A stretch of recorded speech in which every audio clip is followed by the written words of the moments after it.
warahmatullahi wabarakatuh. Selamat datang di praktikum fisiologi pada hari ini dengan tema praktikum pemeriksaan tes cerebellum. Tujuan praktikum ini adalah agar mahasiswa dapat mengetahui dan melakukan pemeriksaan fungsi cerebellum agar dapat mengidentifikasi adanya kelainan pada cerebellum. Sebelum kita melakukan praktikum, perlu saya beritahukan bahwa cerebellum itu memiliki 3 bagian, di mana ketiganya itu memiliki peran dan fungsi yang berbeda. Yang pertama ada spinocerebellum. Spinocerebellum memiliki peran sebagai pengatur atau koordinasi antar otot agar terjadinya suatu gerakan volunter yang tepat dan benar. Kemudian yang kedua ada cerebrocerebellum.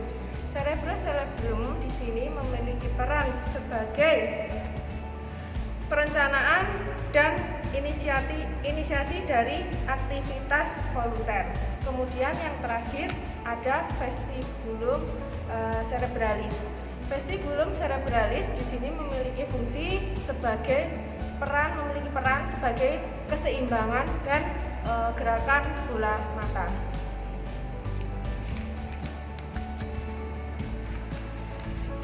Nah, selain itu, cerebellum sendiri memiliki 3 fungsi.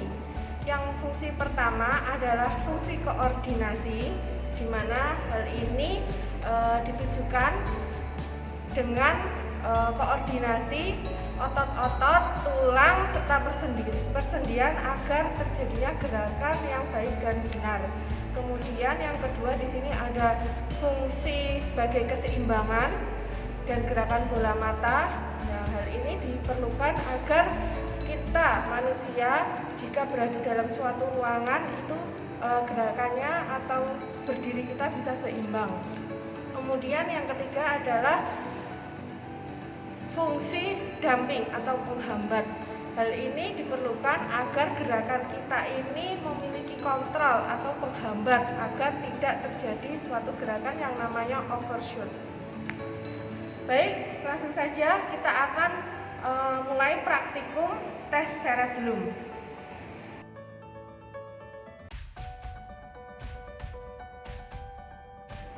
Tes cerebellum yang pertama adalah tes Romberg. Cara pemeriksaannya adalah pasien diminta untuk berdiri dengan kedua tungkai dirapatkan dengan mata yang terbuka. Kemudian mata ditutup. Kedua tangan bisa diletakkan menyilang ke dada atau diletakkan menjulur ke depan.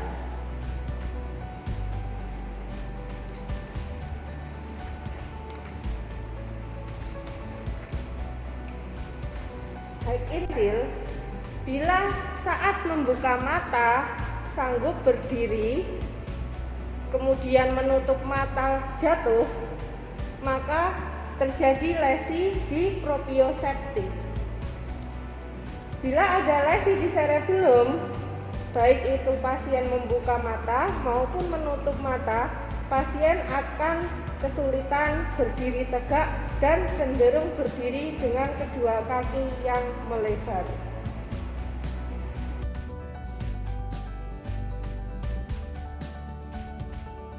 Tes tandem walking. Cara pemeriksaan, pasien diminta berjalan pada satu garis lurus di atas lantai dengan cara menempatkan satu tumit langsung di depan jari-jari kaki yang berlawanan dengan mata yang terbuka dan menghadap ke depan.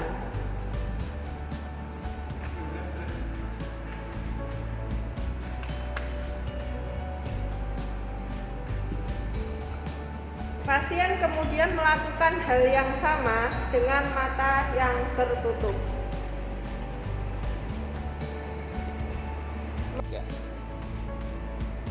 Hasil tes tandem walking bila positif adalah gerakan yang tersentak-sentak, goyah, gaya berjalan tidak stabil, dan jatuh ke satu sisi atau kedua sisi saat melakukan tes atau disebut ataksia.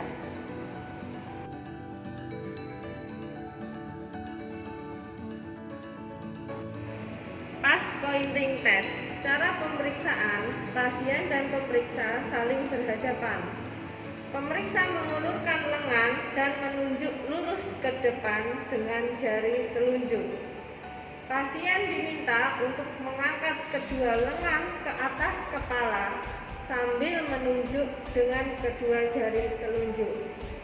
Lalu, kedua lengan diturunkan dan menyentuh jari telunjuk pemeriksa sambil menjaga lengan tetap panjang. Ulangi proses ini lagi.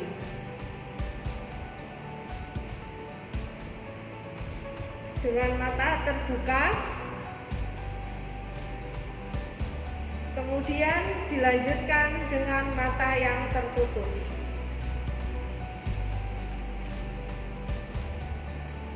Hasil tes positif apabila jari-jari pasien tidak sejajar dengan jari pemeriksa pada satu atau kedua sisi.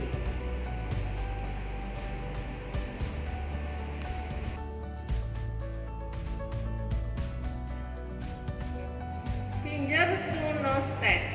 Cara pemeriksaan, pasien diminta untuk mengabduksikan dan ekstensi total salah satu lengan. Kemudian pasien diminta untuk menyentuh ujung hidungnya dengan jari telunjuk. Semula dengan gerakan perlahan, kemudian dengan gerakan yang cepat, baik dengan mata terbuka atau mata tertutup.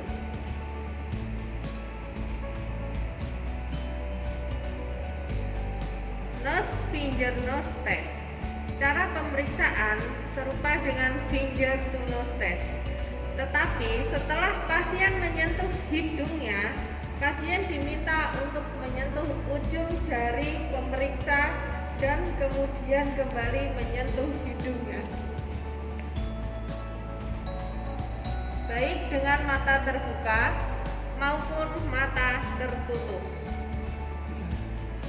Finger to finger test. Cara pemeriksaan, pasien diminta mengabduksikan kedua lengan pada bidang horizontal. Kemudian diminta untuk menggerakkan kedua ujung jari telunjuknya saling bertemu di tengah-tengah bidang horizontal tersebut. Pertama dengan gerakan yang perlahan, kemudian dengan gerakan yang cepat. Dengan mata ditutup dan mata dibuka.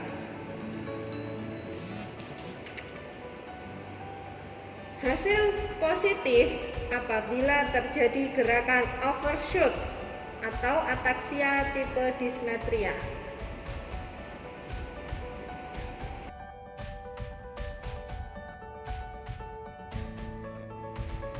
Tes diadokokinesis. Cara pemeriksaan, pasien diminta untuk menggerakkan kedua tangannya bergantian, pronasi dan supinasi dengan cepat dan posisi siku tetap diam. Pemeriksaan ini dilakukan baik dengan mata terbuka maupun mata tertutup. Interpretasi hasil, pada gangguan cerebellum maka gerakannya tidak teratur dan tidak akurat dikarenakan ketidakmampuan untuk mengetahui posisi dari bagian tubuh yang bergerak.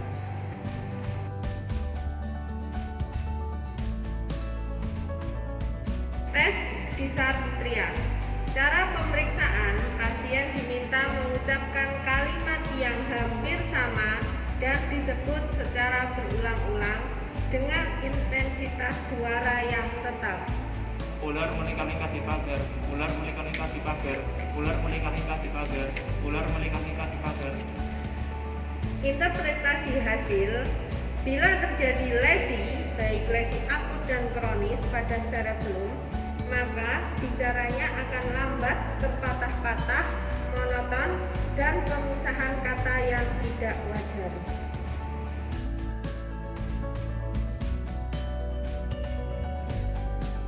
Tes intensi tremor. Cara pemeriksaan, pasien diminta untuk melakukan gerakan ke depan dan lurus untuk memegang suatu objek.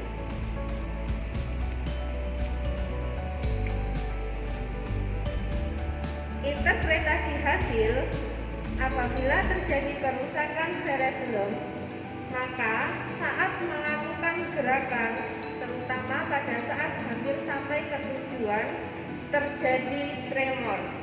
Tremor merupakan suatu gerakan involunter yang halus dan cepat.